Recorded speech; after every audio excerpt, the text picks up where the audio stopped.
चलिए इस वीडियो में हम बात करेंगे महाराष्ट्र की सियासत की। एक्शन मोड में उद्धव ठाकरे नजर आ रहे हैं। बागी सांसदों के आगे सरेंडर नहीं करेंगे उद्धव ठाकरे। ऑपरेशन टाइगर की काट के लिए नई चाल उद्धव ठाकरे ने चल दी है। आखिरकार वो नई चाल क्या है, इस वीडियो में पता चलेगा। नमस्कार, आप देख रहे हैं न्यूज़ 18 का डिजिटल प्लेटफॉर्म। मैं हूं आपके साथ श्रुति श्रीवास्तव। शिवसेना यानी कि उद्धव ठाकरे गुट यानी कि यूबीटी में 6 सांसदों की बगावत की अटकलों के बीच उद्धव ठाकरे ने डैमेज कंट्रोल की कमान खुद संभाल ली है।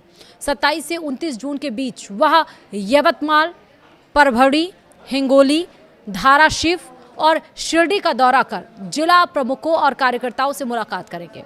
दूसरी ओर बागी सांसद प्रेस कॉन्फ्रेंस कर अपनी स्थिति स्पष्ट करने की तैयारी में है। ऐसे में महाराष्ट्र की राजनीति में ऑपरेशन टाइगर और उद्धव के जवाबी अभियान के बीच टकराव की तस्वीर और साफ होती हुई नजर आ रही है। जी हां, दरअसल शिवसेना उद्धव बाला साहेब ठाकरे में मचे सियासी घमासान के बीच पार्टी प्रमुख उद्धव ठाकरे अब पूरी तरह से एक्शन मोड में नजर आ रहे हैं। 6 सांसदों की संभावित बगावत और ऑपरेशन टाइगर की चर्चाओं के बीच उद्धव ठाकरे ने मैदान में उतरकर सभी कार्यकर्ताओं और संगठन को संभालने का फैसला किया है। खबर है कि उद्धव ठाकरे 27, 28 और 29 जून को उन लोकसभा क्षेत्रों का दौरा करेंगे जहां से बागी सांसद आते हैं। उनके कार्यक्रम में यवतमाल, परभड़ी, हिंगोली, धाराशिव और शिरडी शामिल है। माना यह जा रहा है कि यह दौरा पार्टी में संभावित टूट को रोकने और कार्यकर्ताओं का मनोबल बनाए रखने की रणनीति का हिस्सा है। एक तरफ उद्धव ठाकरे संगठन को एकजुट रखने की कवायद में जुट गए हैं, तो वहीं दूसरी तरफ बागी सांसद दिल्ली में अपनी ताकत दिखाने की तैयारी शुरू कर रहे हैं।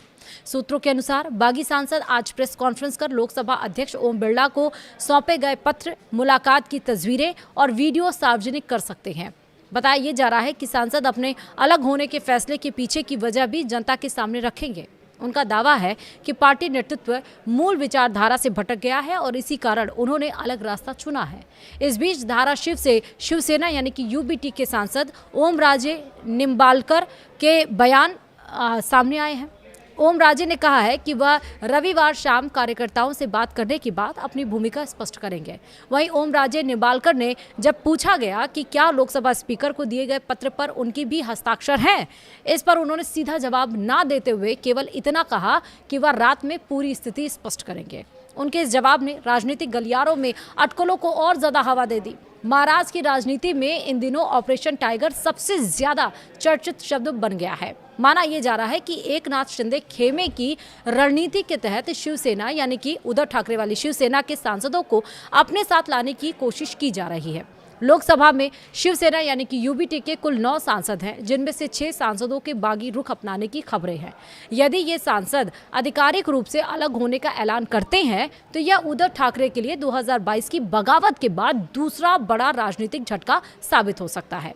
उधर शिवसेना यानी कि यूबीटी नेतृत्व भी बागी सांसदों के खिलाफ सख्त रुख अपनाने के संकेत दे चुका है। संसदीय दल की बैठक में अनुपस्थित रहने पर सांसदों को कारण बताओ नोटिस जारी किया गया। पार्टी की कोशिश है कि इन सांसदों के खिलाफ दल बदल कानून के तहत कार्रवाई की जाए। हालांकि बागी सांसद बेहद सावधानी से कदम बढ़ा रहे हैं और अब तक उन्होंने सार्वजनिक मंच पर एकनाथ शिंदे के साथ आने से परहेज किया है ताकि उन पर स्वेच्छा से पार्टी छोड़ने का आरोप न लगे। सूत्रों के मुताबिक उद्धव ठाकरे अपने दौरे के दरमियान जिला प्रमुखों, स्थानीय पदाधिकारियों और कार्यकर्ताओं के साथ अलग अलग बैठक करेंगे। उनका मकसद यह जानना है कि संगठन में असंतोष कितना गहरा है और आगे किसी नई टूट को कैसे रोका जाए। वहीं राजनीतिक विशेषज्ञों का मानना है कि यह दौरा सिर्फ डैमेज कंट्रोल नहीं बल्कि संगठन को यह संदेश देने की कोशिश भी है कि पार्टी नेतृत्व अभी भी सक्रिय है और मुकाबला करने के लिए तैयार है।